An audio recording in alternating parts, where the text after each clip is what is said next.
Chapter 7. My slumbers are filled with disturbing dreams. The face of the red-headed girl intertwines with gory images from earlier Hunger Games, with my mother withdrawn and unreachable, with Prim emaciated and terrified. I bolt up screaming for my father to run as the mine explodes into a million deadly bits of light. Dawn is breaking through the windows.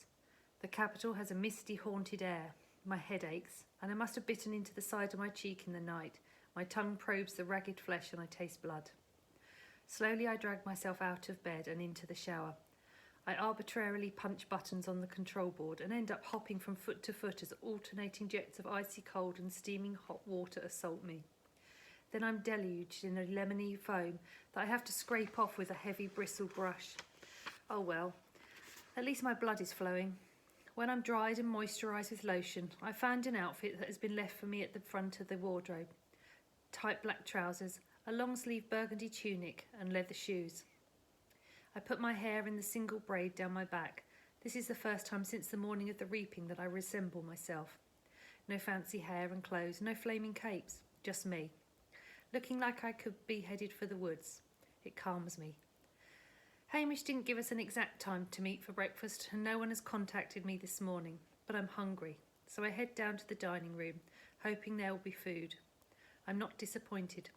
While the table is empty, a long board off to the side has been laid with at least 20 dishes. A young man, an avoc, stands to attention by the spread. When I ask if I can serve myself, he nods assent. I laid a plate with eggs, sausages, batter, cakes covered in thick orange preserves, slices of pale purple melon. As I gorge myself, I watch the sunrise over the capital. I have a second plate of hot grain smothered in beef stew. Finally, I fill a plate with rolls and sit at the table, breaking bits off and dipping them into the hot chocolate the way Peter did on the train. My mind wanders to my mother and Prim. They must be up, my mother getting their breakfast of mush. Prim milking her goat before school. Just 2 mornings ago I was home. Can that be right? Yes, just 2. And now how empty the house feels. Even from a distance, what did they say last night about my fiery debut at the games? Did it give them hope or simply add to their terror when they saw the reality of the 24 tributes circling together, knowing only one could live? Hamish and Peter come in, bid me good morning, fill their plates. It makes me irritated that Peter is wearing exactly the same outfit as I am. I need to say something to Cinna. This twins act is going to blow up in our faces once the games begin. Surely they must know this. Then I remember Hamish telling me to do exactly what the stylists tell me to do. If it was anyone but Cinna, I might be tempted to ignore him. But after last night's triumph, I don't have a lot of room to criticise his choices. I'm nervous about the training. There'll be 3 days in which all the tributes practice together. On the last afternoon, we'll each get a chance to perform in private before the game makers. The thought of meeting the other tributes face to face makes me queasy. I turn the roll I've just taken from the basket over and over in my hands, but my appetite is gone. When Hamish has finished several plates of stew, he pushes back his plate with a sigh. He takes a flask from his pocket and takes a long pull on it, and leans his elbow on the table. So, let's get down to business. Training. First off, if you like, I'll coach you separately. Decide now. Why would you coach us separately, I asked. Say, if you had a secret skill you might not want the other to know about, says Hamish. I exchange a look with Peter. I don't have any secret skills, he says, and I already know what yours is, right? I mean, I've eaten enough of your squirrels. I never thought about Peter eating the squirrels I shot.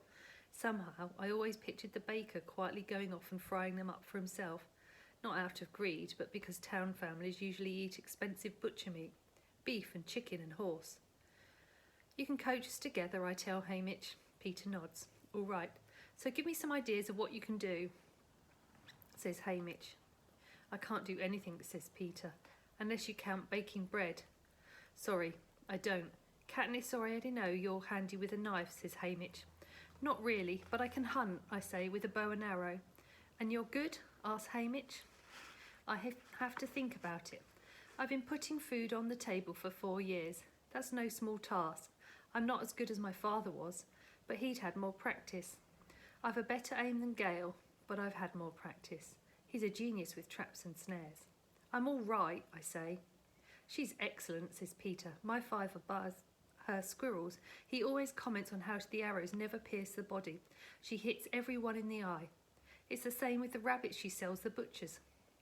She can even bring down deer. This assessment of my skills from Peter takes me totally by surprise. First, that he even noticed.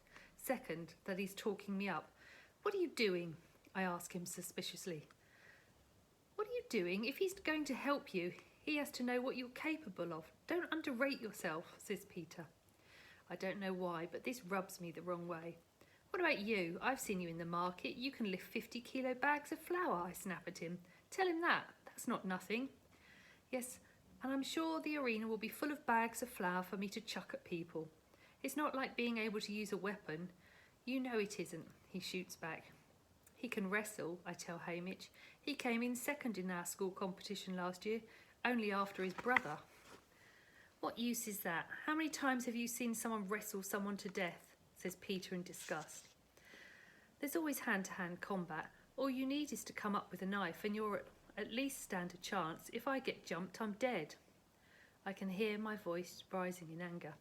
But you won't be. You'll be living up in some tree, eating raw squirrels and picking off people with arrows. You know what my mother said to me when she came to say goodbye, as if to cheer me. She says maybe District 12 will finally have a winner. Then I realised she didn't mean me. She meant you, bursts out Peter. Oh, she meant you, I say with a wave of dismissal. She said, she's a survivor, that one. She is, says Peter. That put me up short. Did his mother really say that about me? Did she rate me over her son? I see the pain in Peter's eyes, and I know he isn't lying. Suddenly I'm behind the bakery, and I can feel the chill of the rain running down my back, the hollowness in my belly. I sound 11 years old when I speak, but only because someone helped me. Peter's eyes flicker down to the roll in my hands, and I know he remembers that day too, but he just shrugs. People will help you in the arena.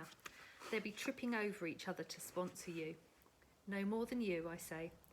Peter rolls his eyes at Hamish. She has no idea the effect she can have. He runs his fingernail along the wood grain of the table, refusing to look at me.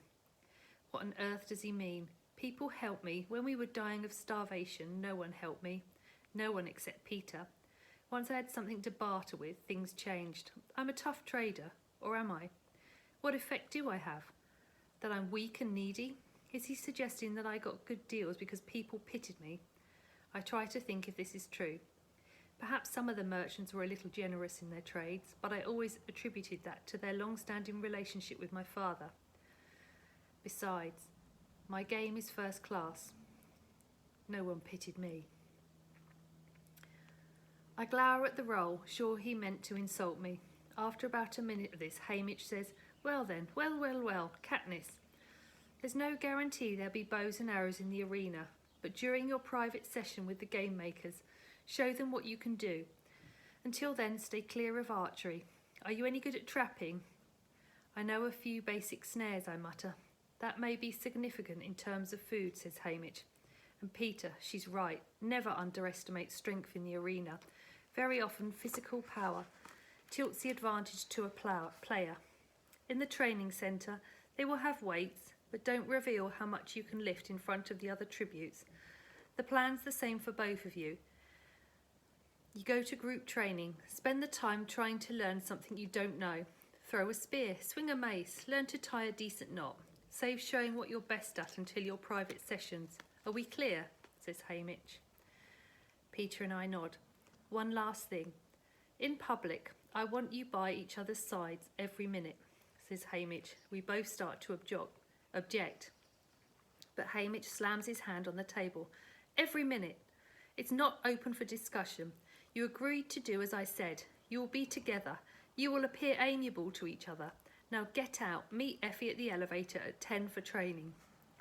I bite my lip and stalk back to my room, making sure Peter can hear the door slam. I sit on the bed, hating Hamish, hating Peter, hating myself for mentioning that day long ago in the rain. It's such a joke. Peter and I going along pretending to be friends, talking up each other's strengths, insisting the other take credit for their abilities. Because in fact, at some point, We're going to have to knock it off and accept we're bitter adversaries, which I'd be prepared to do right now if it wasn't for Hamich's stupid instruction that we stick together in training. It's my own fault, I guess, for telling him he didn't have to coach us separately. But that didn't mean I wanted to do everything with Peter, who, by the way, clearly doesn't want to be partnering up with me either. I hear Peter's voice in my head. She has no idea the effect she can have. Obviously meant to demean me, right? But a tiny part of me wonders if this was a compliment, that he meant I was appealing in some way. It's weird how much he noticed me, like the attention he's paid to my hunting, and apparently I have not been as oblivious to him as I imagined, either. The flower, the wrestling, I've kept track of the boy with the bread. It's almost 10. I clean my teeth and smooth back my hair. Anger temporarily blocked out my nervousness about meeting the other tributes, but now I can feel the anxiety rising again. By the time I meet Effie and Peter at the elevator, I catch myself biting my nails. I stop at once. The actual training rooms are below the ground level of the building.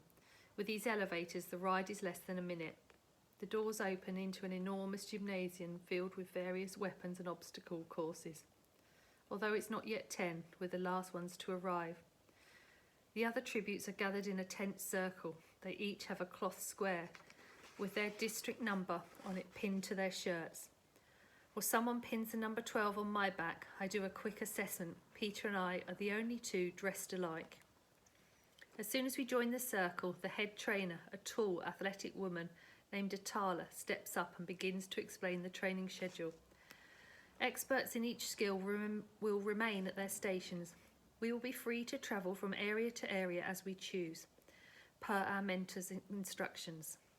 Some of the stations teach survival skills, others fighting techniques. We are forbidden to engage in any combative exercise with another tribute. There are assistants on hand if you want to practice with a partner. When Atala begins to read down the list of the skill stations, my eyes can't help flitting around to the other tributes. It's the first time we've been assembled on level ground in simple clothes. My heart sinks. Almost all of the boys and at least half of the girls are bigger than I am, even though many of the tributes have never been fed properly. You can see it in their bones, their skin, the hollow look in their eyes. I may be smaller naturally, but overall my family's resourcefulness has given me an edge in that area. I stand straight, and while I'm thin, I'm strong. The meat and plants from the woods, combined with the exertion it took to get them, have given me a healthier body than most of those I see around me. The exceptions are the kids from the wealthier districts, the volunteers, the ones who've been fed and trained throughout their lives for this moment. The tributes from 1, 2 and 4 traditionally have this look about them. It's technically against the rules to train tributes before they reach the capital, but it happens every year. In District 12, we call them the career tributes, or just careers, and like as not, the winner will be one of them. The slight advantage I held coming into the training centre, my fiery entrance last night seems to vanish in the presence of my competition. The other tributes were jealous of us, not because we were amazing, but because our stylists were. Now I see nothing but contempt in their glances of the career tributes. Each must have 20 to 40 kilos on me. They project arrogance and brutality. When Atala releases us, they head straight for the deadliest looking weapons in the gym and handle them with ease. I'm thinking that it's lucky I'm a fast runner when Peter nudges my arm and I jump. He's still beside me, per Hamich's instruction. His expression is sober. Where would you like to start? I look around at the career tributes who are showing off, clearly trying to intimidate the field, then at the others, the underfed, the incompetent, shakily having their first lessons with a knife or an axe. Suppose we tie some knots, I say. Right you are, says Peter. We cross to an empty station where the trainer seems pleased to have students. You get the feeling that the knot tying class is not the Hunger Games hotspot. When he realises I know something about snares, he shows us a simple, excellent trap that will leave a human competitor dangling by a leg from a tree. We concentrate on this one skill for an hour until both of us have mastered it. Then we move on to camouflage. Peter genuinely seems to enjoy this station, swirling a combination of mud and clay and berry juices around on his pale skin. weaving disguises from vines and leaves. The trainer who runs the camouflage station is full of enthusiasm at his work. I do the cakes, Peter admits to me. The cakes? I ask. I've been preoccupied with watching the boy from District 2 send a spear through a dummy's heart from 15 metres. What cakes? At home, the iced ones for the bakery, he says. He means the ones they display in the windows. Fancy cakes with flowers and pretty things painted in frosting. They're for birthdays and New Year's Day. When we're in the square, Prim always drags me over to admire them, although we'd never be able to afford one. There's little enough beauty in District 12, though, so I can hardly deny her this. I look more critically at the design on Peter's arm. The alternating patterns of light and dark suggest sunlight falling through the leaves in the woods. I wonder how he knows this, since I doubt he's ever been beyond the fence. Has he been able to pick this up from just that scraggly old apple tree in his back garden? Somehow, the whole thing, his skill, those inaccessible cakes, the praise of the camouflage expert, annoys me. It's lovely. If only you could frost someone to death, I say. Don't be so superior. You can never tell what you'll find in the arena. Say it's actually a gigantic cake, begins Peter. Say we move on, I break in. So the next 3 days pass with Peter and me going quietly from station to station. We do pick up some valuable skills, from starting fires to knife throwing to making shelter. Despite Haymitch's order to appear mediocre, Peter excels in hand-to-hand combat, and I sweep the edible plants test without blinking an eye. We steer clear of archery and weightlifting though, wanting to save those for our private sessions. The game makers appear early on the first day, 20 or so men and women dressed in deep purple robes. They sit in the elevated stands that surround the gymnasium, sometimes wandering about to watch us, jotting down notes, other times eating at the endless banquet that has been set for them, ignoring the lot of us. But they do seem to be keeping their eye on the District 12 tributes. Several times I've looked up to find one fixated on me. They consult with the trainers during our meals as well. We see them all gathered together when we come back. Breakfast and dinner are served on our floor, but at lunch the 24 of us eat in a dining room off the gymnasium. Food is arranged on carts around the room and you serve yourself.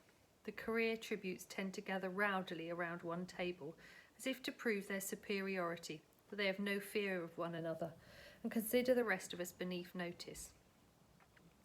Most of the other tributes sit alone, like lost sheep. No one says a word to us. Peter and I eat together, and since Haymitch keeps dogging us about it, try to keep up a friendly conversation during the meals. It's not easy to find a topic. Talking of home is painful, talking of the present unbearable. One day, Peter empties our bread basket and points out how they have been careful to include types from the districts, along with the refined bread of the capital. The fish-shaped loaf tinted green with seaweed from District 4. The crescent moon roll dotted with seeds from District 11. Somehow, although it's made from the same stuff, it looks a lot more appetising than the ugly drop biscuits that are the standard fare at home. And there you have it, says Peter, scooping the breads back into the basket. You certainly know a lot, I say. Only about bread, he says. OK, now laugh as if I've said something funny. We both give a somewhat convincing laugh and ignore the stares from around the room. All right, I'll keep smiling pleasantly and you talk, says Peter. It's wearing us both out, Haymitch's direction to be friendly. Because ever since I slammed my door, there's been a chill in the air between us, but we have our orders. Did I ever tell you about the time I was chased by a bear? I ask. No, but it sounds fascinating, says Peter. I try and animate my face as I recall the event, a true story in which I'd foolishly challenged a black bear over the rights to a beehive.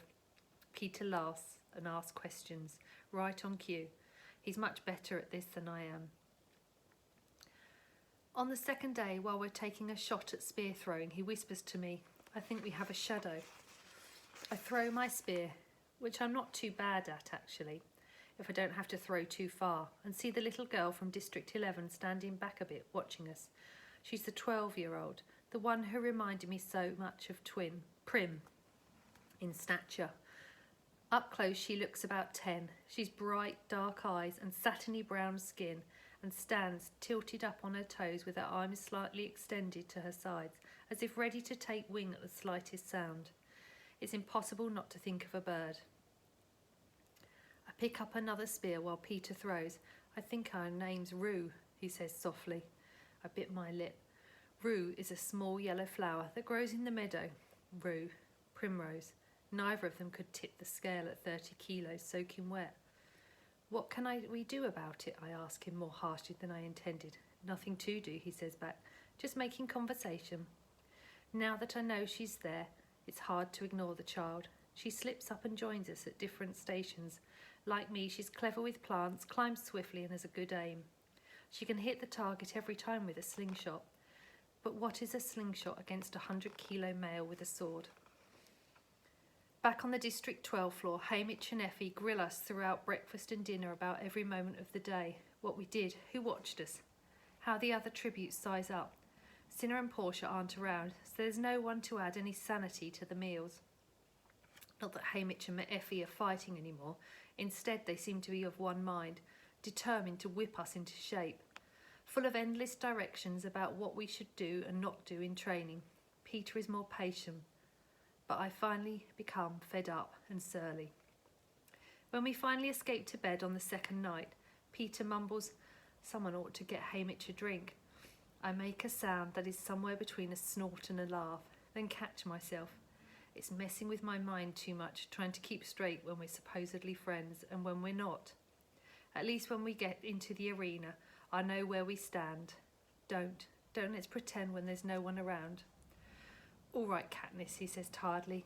After that, we only talk in front of people. On the third day of training, they start to call us out of lunch for our private sessions with the game makers, district by district. First the boy, then the girl tribute. As usual, District 12 is slated to go last. We linger in the dining room, unsure where else to go. No one comes back once they have left. As the room empties, the pressure to appear friendly lightens. By the time they call Rue, we are left alone. We sit in silence until they summon Peter. He rises. Remember what Hamish said about being sure to throw the weights? The words come out of my mouth without permission. Thanks, I will, he says. You, shoot straight. I nod. I don't know why I said anything at all, although if I'm going to lose, I'd rather Peter win than the others. Better for our district, for my mother and Prim. After about 15 minutes, they call my name. I smooth my hair, set my shoulders back and walk into the gymnasium. Instantly, I know I'm in trouble. They've been here too long, the game makers. Sat through 23 other demonstrations, had too much wine, most of them. Want more than anything to go home. There's nothing I can do but continue with the plan. I walk to the archery station. Ugh, the weapons. I've been itching to get my hands on them for days. Bows made of wood and plastic and metal and materials I can't even name. Arrows with feathers cut in flawless uniform lines.